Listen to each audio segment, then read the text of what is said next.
Hola a todos, bienvenidos a un episodio más de este podcast Frankfurt Experience, que sería imposible de realizar sin la inestimable colaboración y participación de Zebralution, distribuidor líder de audio, de contenido en audio digital. Y hoy, en esta feria, pues estamos con Tina Jürgens, CEO de Zebralution. Y esta entrevista va a ser en inglés, en un inglés en el cual yo me voy a tener que apoyar por las diversas dificultades que yo tengo, y Tina lo hará mucho mejor.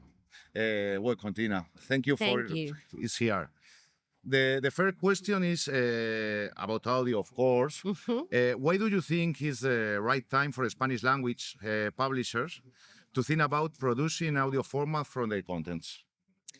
So I think that we have seen something evolving during the last maybe 2 or 3 years within the market altogether. When you look at music, when you look at podcasts, the audio business overall, that something has changed, and audio is like very prominent in the lives of so many people. And I think that it's not only music anymore, but spoken word. And I think that the evolution and the growth of podcast formats and podcast shows has really made people aware that you can listen to audio and not only reading books.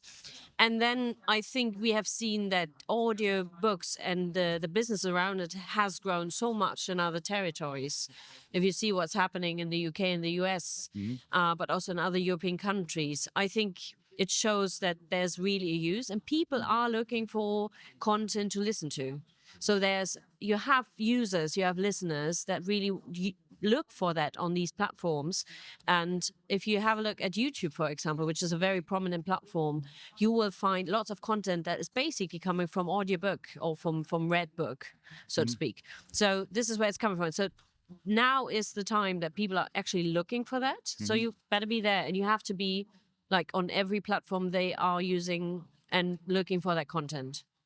Speaking about it, publishers are eager to experience the production, distribution, and promotion processes of audio formats. And what will be your recommendation and advice on the first steps to take? Yeah. So I can totally understand if publishers are a little bit reluctant, a little bit shy about investing into that sort of business, because, of course, it means a little bit of knowledge and it means money to be invested.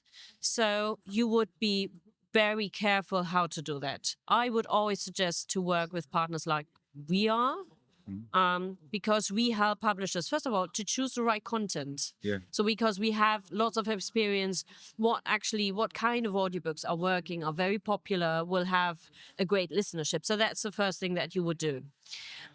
Because we want our publishers to be successful. We help you with finding the right content. Then we help you with finding the right production partner, because language and, different accents of Spanish is making a difference. So we help you with choosing the right production partner as well. And then you have the audiobook, and we will always recommend on publishing and releasing that on all the platforms available. But just having the audiobook available is not enough. So that's not enough. You have to be seen, you have to be found. So we do a lot of promotion and marketing around that with Listmeo, our audiobook app, but also with campaigns on Spotify and other platforms. So we help that publisher not only choose the right content, help them produce them. We help actually with the production costs as well, but also to help getting these books seen on these platforms as well, so that we have so much exposure for these titles that they can actually be consumed by the listeners. So it's a full cycle. You should always not only think about, I have a production, but, beginning at choosing the right title until the end. And that comes with royalty statements, which we do as well. Okay. And what do you think are the biggest misunderstandings or false ideas around the audio formats in the book industry? So I feel that the market has really changed and evolved. I think at the beginning, to help publishers, a couple of platforms made deals that were, okay, we produce the content for you and you have that exclusively on our platform. But the content would not be on other platforms, so it wasn't able to really reach a lot of people. So I think this is the biggest misunderstanding today to say, oh, we have to be an exclusive. I really feel that you have to be on all the platforms, no matter what, because then you have the greatest reach. So I think that has changed tremendously over the last maybe 2 years. And can you share with us some insights or positive experiences related to audio formats that will be inspiring for Spanish language publishers? So I feel that there are certain genres that are very interesting. So you think about romance and you think about crime. Crime had a huge push again by true crime podcasts. So people are very much interested in that. And also more short form content, because they are used to listen not to 5 hours maybe, but to 1 hour, 2 hours. That is fine as well. So short form content, different genres. I think kids content is very interesting as well. Because, you know, this is the generation that is actually will be growing into that. And parents want to make sure it's like high quality content.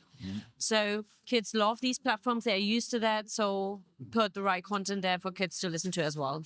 So these are the things that I think will work. And we have great experience with series.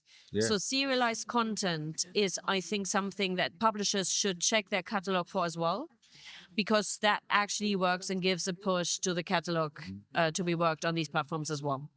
And now is the time of one of the most sound topics in the book fair and in the book industry is AI. Yes. AI is a topic across the book chain. And Yes.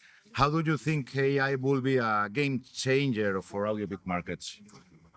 So I think in the first step, it can help to make the production process easier and less costly, like when it comes to cutting and editing and stuff like that. It can help you that. It's a helpful tool. I know that a lot of publishers and also narrators and actors are very worried about their business and their copyrights. And I think we have to find solutions as an industry that are legal and that make sure that these people are protected and also paid. So we need like new licensing models also for narrators, to make sure that if their voice is used, it's done legally and they get paid for that as well. So there's a lot of discussion, I feel, when it comes to, does that actually work, having an AI generated audiobook, and does it work like a normal humanly narrated audiobook?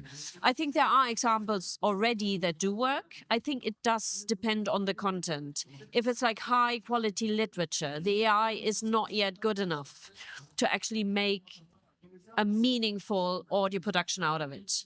But there are like short form content things, and there's a lot of back catalog in the publisher's catalog that will not be produced and released on these platforms because it's just too costly to do that with human voice. So we can still choose to have that available to people if we use AI for that. So I really think you should have a look at what it is about, then choose and pick the right times for AI as well. But when you do that, do it like in a legally sensible way.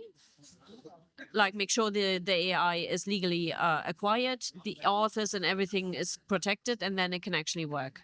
Okay, and the last question is also about AI, maybe or not. As a digital distributor, distribution expert, what would you like to see in the short and mid-term in the relation of publishers with audio formats? I would love to see more publishers to actually venture there, to actually try and test things, produce things, also with the help of us, and be, a bit more adventurous and courageous to just try it out. Test it with a couple of titles, test new formats, short content, kids content. I would love to see that. And I would love to venture, more DSPs to venture into these markets. Like in the German market or in the European market, we can see that there are so many platforms engaged in audiobook content. And I would wish that sort of development of the market and the maturity of the market to be there in other territories as well, because the market is growing with that. Well, thank you. Thank you. Thank you for sharing your time with Publish News in Español audience. I know your time is very valuable in a book fair because the time is go. Yeah. Thanks for all. Thank you for having me. Y a todos vosotros agradeceros pues, el estar aquí al otro lado de la pantalla. El vídeo irá subtitulado en español y disculpad también el inglés de este señor que ha hecho lo que ha podido. Un fuerte abrazo, sin olvidar agradecer a la Feria del Libro de Frankfurt cedernos este espacio y, por supuesto, a Zebralution, que hoy está representado por Tina, por ser pues el patrocinador, colaborador necesario para que esto sea posible. Muchísimas gracias.